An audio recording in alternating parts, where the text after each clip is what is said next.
Okay, so one person who quit the city for something more rewarding is Carolina Gonzalez-Bunster. She left her job at Goldman Sachs to start the Walkabout Foundation. Charity focuses on finding a cure for paralysis and donates wheelchairs to those in need around the world. Her work has taken her to Rwanda, the Dominican Republic and Haiti, including a trip alongside Bill Clinton in the aftermath of the earthquake. Okay, well, I'm pleased to say she's in the studio with me now. Carolina, good to see you. Thanks so much for coming in. Just looking at Poppy's report there about people who are looking to get out of the rat race, what advice would you give them? I would say that you need to follow your passion and you need to follow your heart, and you really need to do what you want to do and what you're really passionate about. Yeah. So you need to do what really tickles your fancy, and you need to follow that fire in your belly, and you need to get up and wake up in the morning and really love what you're doing. And I was reading that you were talking, you said that in the aftermath of the Lehman Brothers collapse, that caused you to sort of reassess and rethink your priorities and everything that you had going on. What did you mean by that? So during the whole financial crisis, I was working for Goldman Sachs, and I was actually working out of the Dubai office in their institutional wealth management team. And I wanted to clear my head and just kind of get a perspective on my life and what I really wanted to do with myself. So I took a trip home to Connecticut to visit my family, and my brother, who had a car accident in 1994, was training for the New York Marathon. And he was swimming in our outdoor pool to train for the marathon. He was trying to gain, core upper strength. And it was the end of summer, beginning of fall, and it was starting to get cold outside. And I said, Luis, why are you swimming in the pool outside when you can be swimming in the new YMCA indoor swimming pool facility?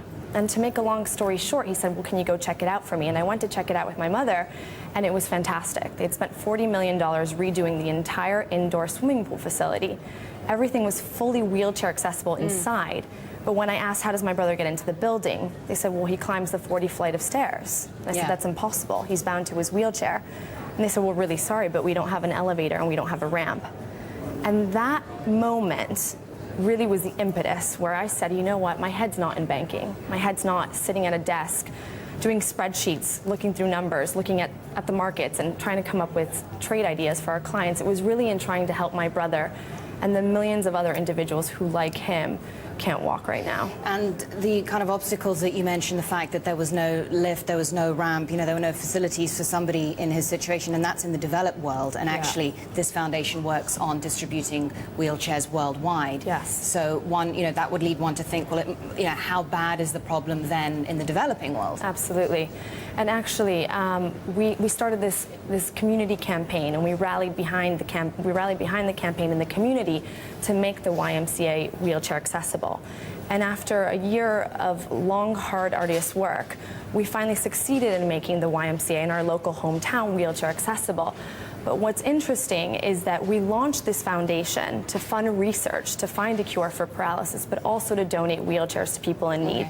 And the way that I see it is that the cure is the progress, it's the future, it's what we're aiming for, it's what we want to attain, it's what we're getting towards. But while the cure is being found, we need to take care of fellow man and our brothers here on Earth, and donate a wheelchair to people who otherwise can't afford one. And that's very interesting, because you speak about being optimistic that a cure can be found for paralysis, according to the researchers that you've spoken to. But I have a question.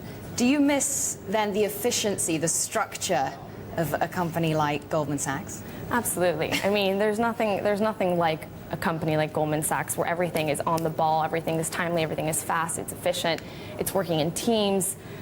But I don't miss that frenzy. I don't miss that competitiveness and that craziness. I do miss, getting things done very fast. And actually, I bring that impatience with me to the nonprofit and charity sector, because I want things done quickly and fast. But I have to take a step back and say, okay, maybe things work differently around here. It doesn't mean it's any worse. It just means it's different. And I mean, just a quick final question. I mean, is there something to be said for that? Financiers and people with expertise, and certainly people who have had experience working for slick companies in the city. That there is something to be said for applying that way of working to charitable foundations. Absolutely, because at the end of the day, a charitable foundation is a company like any other company. The only difference is that we're not selling a product for profit. We're selling a story, an idea, a cause, and we hope that that cause will resonate with people. But it's the same concept. You're running a company like any other company, and you need to be efficient and fast and on the ball in order for it to succeed. Good to talk to you, Carolina Gonzalez-Bunster of the Walkabout Foundation, and best of luck with your walkabout this Saturday, right? This Saturday in Hyde Park, 10 a.m. It's open to the public. It's the first time that London has wheelchair riders and walkers come together to donate wheelchairs for people in need in the developing world. There you go. Thank you so much, Thank you. Carolina.